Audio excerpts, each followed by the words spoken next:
Hey guys, welcome back to my channel. Welcome back to another video. And today we're going to be talking about a certain family. Not sure if you heard of them. The Ingham family. See, approximately 3 years ago, back in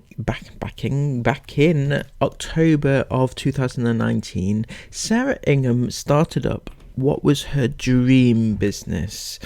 It was baby blankets, and it was fantastic. She was going to top the world with baby blanket sales and be the #1 baby blanket salesperson in the world. And she was, for about 5 minutes. She did it, she made some money, she went on holiday.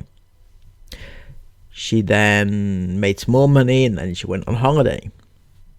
She made some more money, and then she went on holiday again. You get the picture, basically. It's spending money for holidays. However, in recent times, these baby blankets have become less and less sought after. They've been kind of obsolete, shall we say. Nothing's happening. They've been away for a long time. Right, so they haven't been able to launch anything, or haven't wanted to, or nobody's wanted to buy them. So that's basically the crux of it. However, just recently there was a launch. Sarah Ingham got back from her holidays, her latest holidays, where she'd been away for like 3 months or some nonsense, right? In a back of a van, would you believe? Chris was driving, so I don't know what Sarah was doing in the back of the van, That's another story, right? So, Sarah Ingham has launched a new stock on her Baby and Me, Twat and Me, Baby Shit and Me. You get the picture. If you're new here, you won't get the references. Baby Twat and Me, that sort of thing, right? And she has launched some stocks and restocks and Christmas stock. Now we're going to be talking about this today because it's very interesting. So I have 1 or 2 issues with her branding, because she likes to think that she's like this unique brand and everything, and not so. Absolutely not so.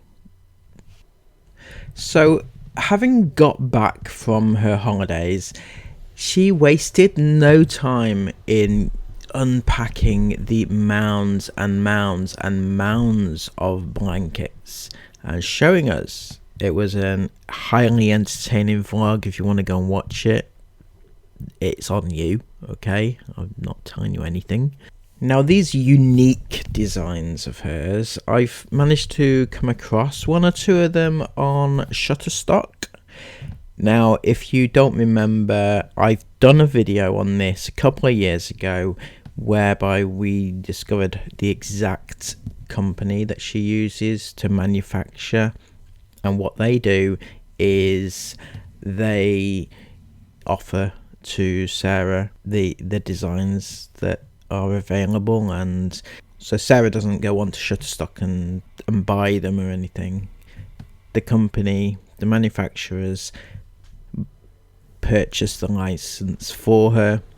The license is another issue we had before. I don't know if the company have changed their policies or not, but before it was that they would not be purchasing the enhanced license, which is required for Sarah to print these.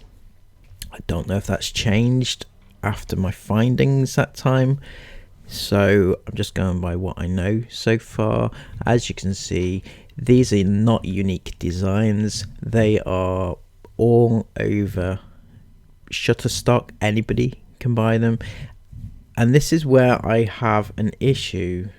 What is unique? What is your brand, Sarah? What exactly is it you are selling? You're selling the blankets. You're selling the blankets with a design. They're not your design. And to your credit, you don't any longer profess them to actually be your design like you used to, since you got called out on it. But now I'm struggling to see what is unique about why do people want to buy your product specifically, because it is not your design. It's Sarah Ingham did not design them. Sarah Ingham did I think, didn't you used to put handpicked? That's my favorite term for a handpicked design. But what exactly is it that these people are paying for? They say that your designs are lovely and everything, but you have no signature design.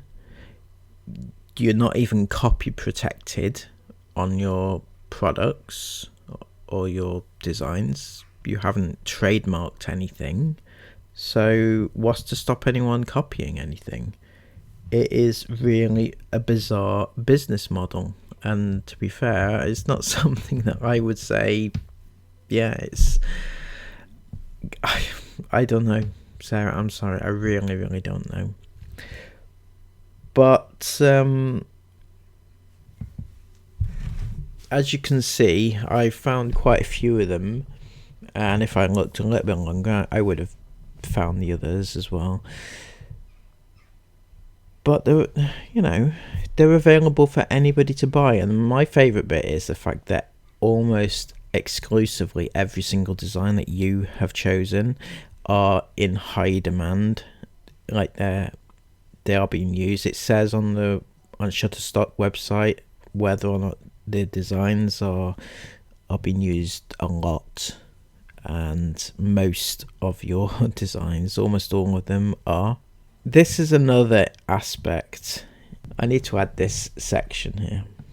So now that I've got it on the bed, if I just give you a quick peek, this is the Panda Pop one, and it's just apps. Honestly, look at this. So silky soft, like you won't believe the softness. Obviously I've got my little logo down there that looks so cute.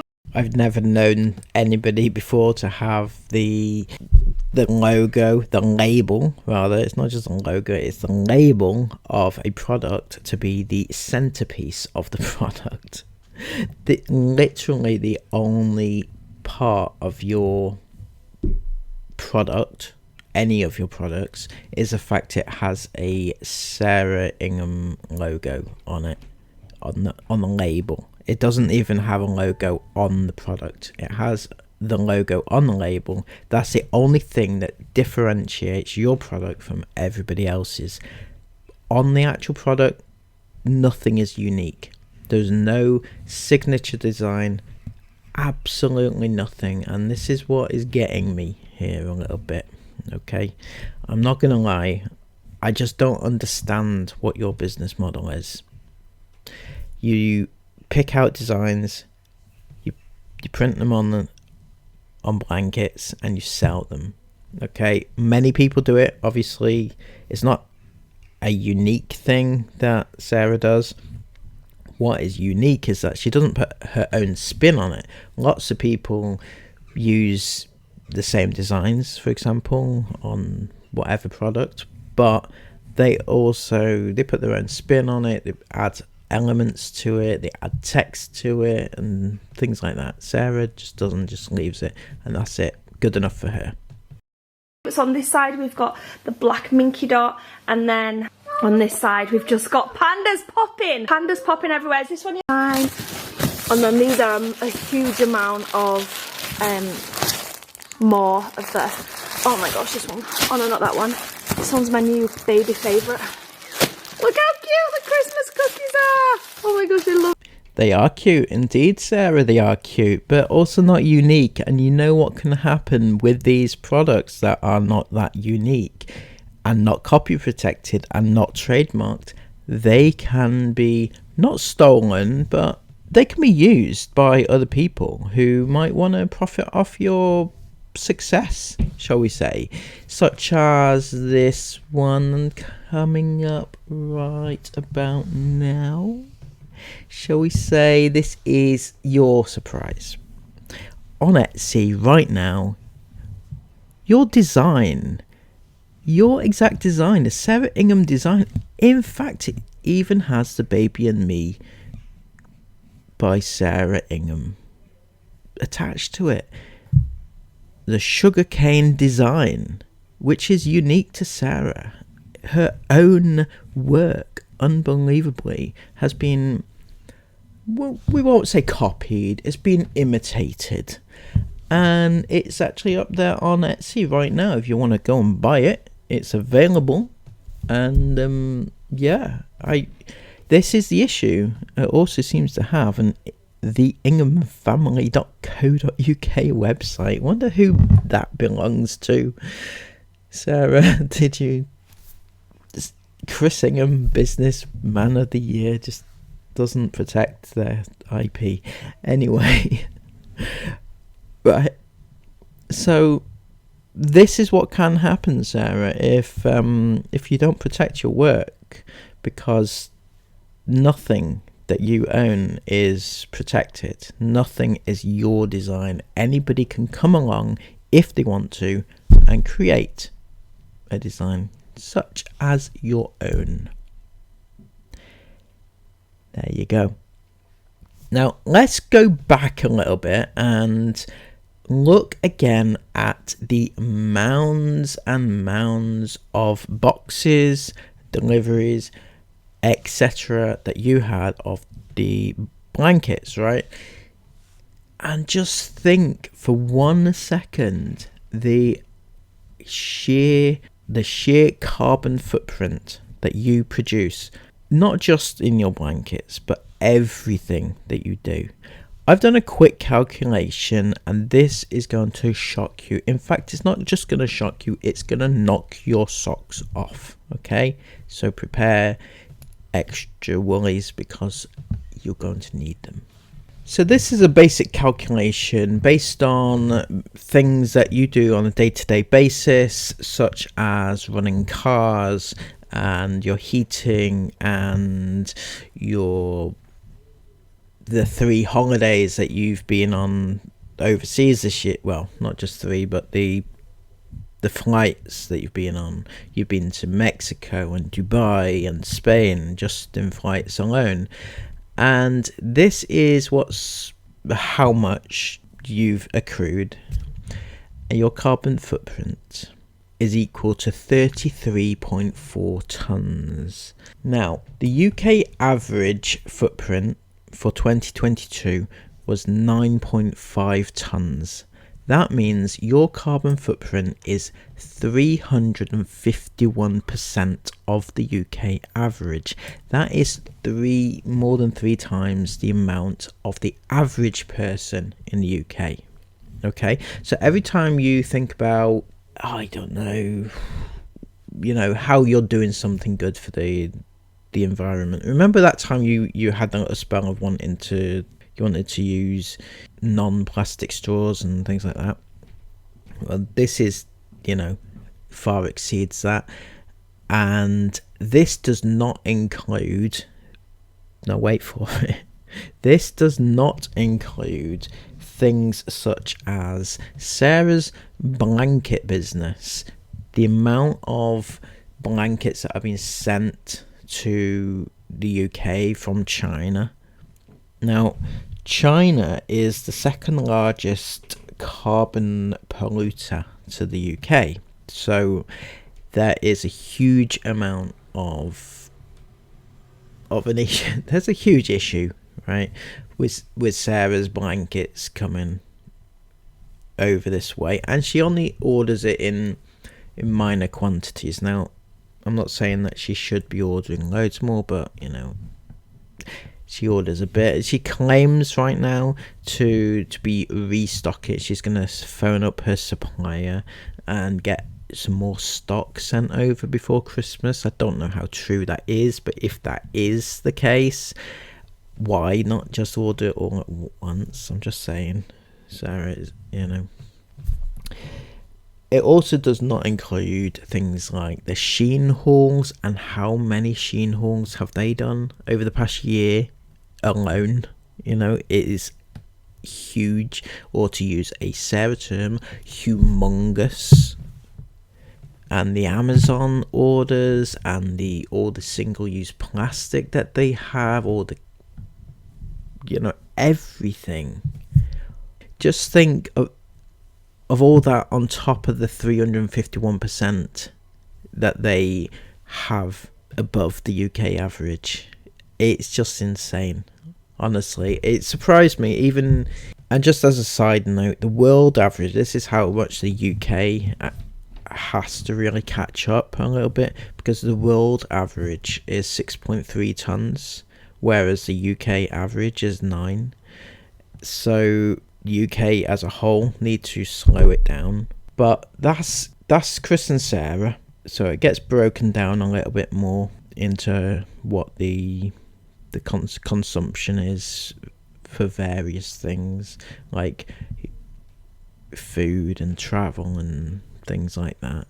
Now, this is a really good website, the WWF, and they give advice on how best to cut down. So here's some advice for you, Sarah and Chris. Okay, some advice from the WWF via myself. Okay. Buy one expensive thing. We live in a culture of disposable fashion which is taking its toll on the environment. Buy one well-made expensive item of clothing rather than constantly replacing it with cheaper alternatives. This will stop the waste of resources in manufacturing. It also cuts down the transport costs and carbon costs of the supply chain too. Less clothes being transported means less emissions and trucks on the road. So Sarah, when you're ordering yet another Shein haul just because, you know, don't. This advice here is speaking directly to your heart. Just don't do it. You know, there's no need.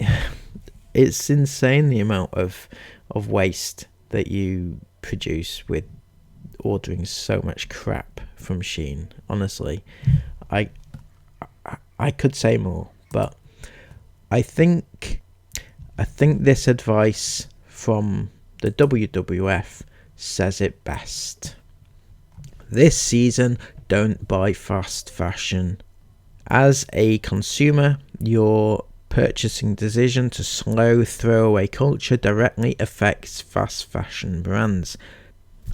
Right, so Sarah, does that actually resonate a little bit with you? Does that not make you sit up and take notice, or does it not matter to you? Because if you add on everything that you know, they're traveling around Europe and everything, it's really, really crazy the amount of waste and the amount of carbon that you emit into the world. Just your family alone. And I know other people are not perfect, but a lot of people, especially young people these days, they're getting it drummed into them that fast fashion is not the way to go, and that they should cut down and start thinking about the environment. In fact, in schools these days, they are really on top of the whole environmental thing, and they're getting people, you know, kids, teens, they're all jumping on this bandwagon, if you want to call it that, and trying to cut down, and they're all doing their bit. What are your kids being taught in your school about this? Or are they not getting that lesson? Is that not something that the Ingham School of Excellence teaches? I'll leave that one with you, Sarah. I hope you've enjoyed this. A bit of fun and a little bit of education goes a long way. Everybody else, please take care. Have a good one. And I'll see you again soon in another video. Take care. Bye bye.